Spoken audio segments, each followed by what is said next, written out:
Bonjour à tous, c'est Lorzio pour Génération Mobile. Bienvenue à notre vidéo du test du HTC Desir Eye, le tout dernier smartphone de la marque d'HTC, qui nous a été présenté au mois d'octobre 2014 et qui se veut être le haut de gamme de la gamme Desir. Alors HTC a fait deux gammes, la gamme Desir et la gamme One. La gamme One étant un petit peu plus premium en termes de design et de matériaux utilisés par rapport à la gamme Desir. Que vaut véritablement ce HTC Desir Eye? A-t-il de bonnes caractéristiques et de bonnes compétences? Est-il surtout fort en termes de photos, ce qui veut être son point central puisque celui-ci dispose d'un appareil photo avant de 13 mégapixels accompagné d'un flash, tout comme à l'arrière, et donc il est orienté selfie. C'est ce que nous allons essayer de voir dans notre test. Parlons tout d'abord du design de ce smartphone. Celui-ci a le même form factor que l'on connaît déjà avec le HTC Desir 816. Test que vous pouvez retrouver sur notre chaîne YouTube Génération Mobile.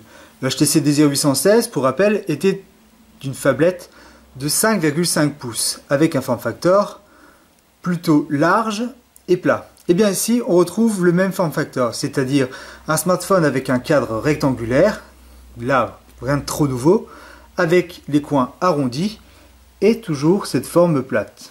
Alors, ce qui est pas mal sur le HTC Desir Eye, c'est que celui-ci va utiliser différentes formes de plastique. En effet, par rapport à la gamme One, on n'a pas des matériaux aussi nobles que l'alu ou les alliages de métaux. On a ici différents plastiques. Le premier plastique se trouve sur la face avant.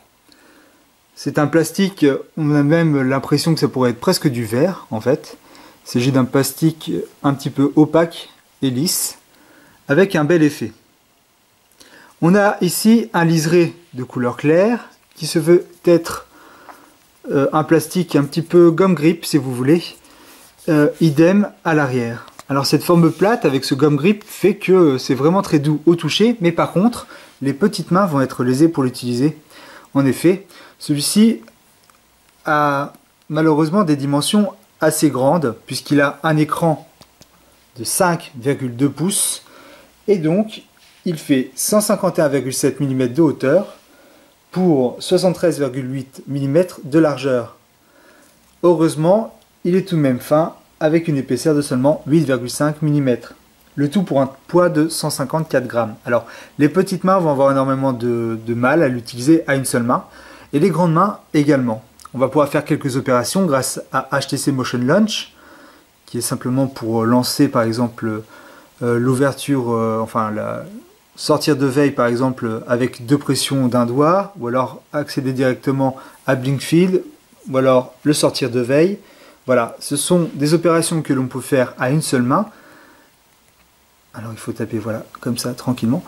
Et ce qui fait que bon, on peut l'utiliser à une main pour vraiment des petites opérations. Par contre, dès qu'on va vouloir l'utiliser, on sera obligé qu'on ait des petites ou des grandes mains à l'utiliser à deux mains. C'est indéniable.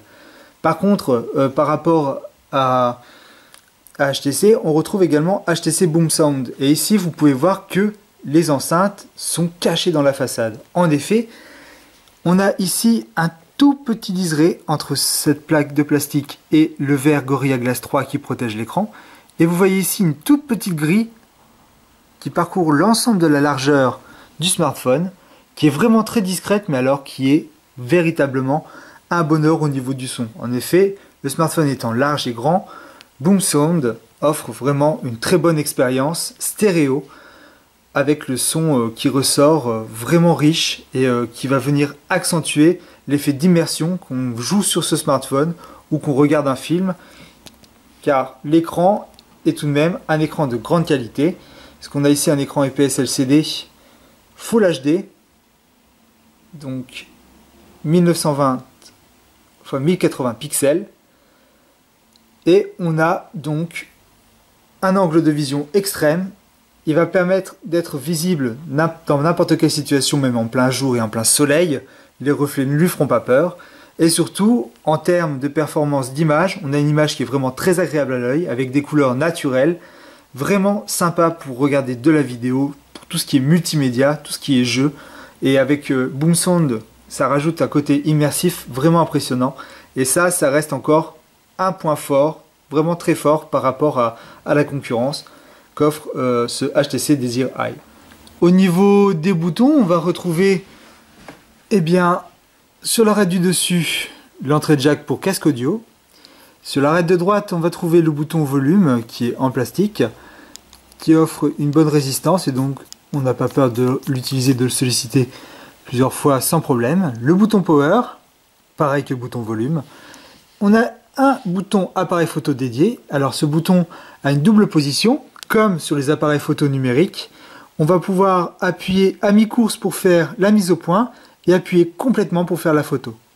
Alors ça, c'est un petit peu bizarre au début, hein, pour ceux qui n'ont pas l'habitude, puisque d'habitude sur les smartphones on voit juste un bouton photo, on appuie dessus et c'est fini. Non, là on a à mi-course pour faire la mise au point et on appuie à fond pour pouvoir prendre la photo. C'est vraiment excellent. On a ici l'entrée micro USB pour recharger ou connecter le smartphone sur un PC par exemple. Et vous avez ici sur l'arête de gauche les deux tiroirs pour carte nano SIM et carte micro SD pouvant étendre la mémoire jusqu'à 128 Go. C'est conséquent, mais bon, lorsqu'on fait des vidéos avec, eh bien on peut le faire. Donc voilà le slot pour la carte micro SD et le slot pour la carte nano SIM. Donc nano SIM qui est la dernière référence en termes de carte SIM. Ensuite, vous les refermez bien parce que celui-ci est étanche et peut aller dans l'eau et vous n'aurez pas peur que celui-ci puisse être immergé. Et il faut savoir qu'on a ici juste une petite rainure pour pouvoir y glisser votre ongle et pour pouvoir l'enlever. Si vous n'y arrivez pas, aidez-vous à l'aide d'un cure-dent par exemple, sans trop essayer de l'abîmer, puisque si vous faites ça avec un objet un petit peu contondant comme une aiguille, vous risquez d'abîmer l'étanchéité, d'abîmer le tiroir et donc le téléphone ne sera plus étanche. Donc faites ça avec un ongle et si vous n'avez pas d'ongle, essayez avec un cure-dent pour juste le glisser pour pouvoir le retirer. Je rajouterai tout de même un petit point négatif en termes de design. En effet, celui-ci a des bords de l'écran qui sont vraiment très larges. En effet, depuis 2 ans, HTC n'a pas trop évolué par rapport à la largeur et l'épaisseur qui se trouvent autour de l'écran et c'est bien dommage. On aurait aimé que l'écran soit peut-être un petit peu plus imposant au niveau de la façade et qu'on ait des bords pratiquement borderless.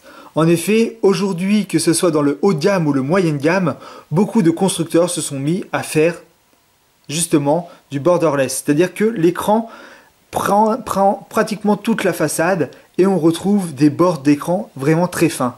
Ici, ce n'est pas encore le cas et c'est bien dommage puisque ça pourrait faciliter la prise en main. D'autant plus qu'il n'y a pas cette forme bombée que l'on connaît chez HTC et qui permet justement d'avoir une prise en main exemplaire. Et là, c'est aussi un grand bémol. De plus, on a ici une barre en bas où il y a juste les lettres HTC qui ne sert strictement à rien. Alors, bien évidemment, en termes de conception, HTC a peut-être eu besoin de faire cette hauteur, cette grandeur. Cependant, lorsque l'on voit l'écran allumé et que l'on voit cette barre ici où il y a HTC et rien d'autre, puisqu'avant, on pouvait dire qu'il y avait les boutons tactiles de Android. Aujourd'hui, ce n'est pas le cas puisque ces boutons se retrouvent ici sur l'écran. Et alors, du coup, on a ici une large bande noire qui ne sert vraiment à rien. Et c'est bien dommage. D'autant plus que là, on a Boom Sound qui prend déjà un peu plus de place et on a bien évidemment cette largeur et cette hauteur qui est prise pour l'appareil photo de 13 mégapixels.